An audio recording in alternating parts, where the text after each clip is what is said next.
ഉറപ്പില്ലാത്തൊരു നല്ലൊരു മഴയാണ്. വീട്ടിൽ നിന്നും ഇറങ്ങാൻ മടിയാണ്.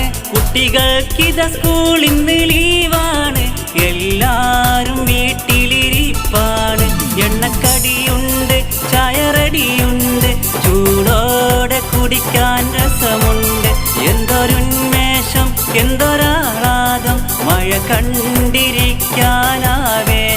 മഴത്തുള്ളി മുറിയാതെ പെയ്യുന്നു, മഴക്കോട്ടും കുടയുമായി ഇറങ്ങുന്നു. മഴ കൊള്ളാതെ വീട്ടിൽ നിന്നിറങ്ങുന്നു, ആകാശം മേഘത്താൽ മൂടുന്നു. സന്ധ്യ നേരമായോ കാർമേഘമാണോ ഒരുപോലെ ആയിത മാറുന്നു. നല്ല മഴയുണ്ട്, നല്ല തണുപ്പുണ്ട്, മഴ കണ്ടിരിക്കാൻ രസമുണ്ട്.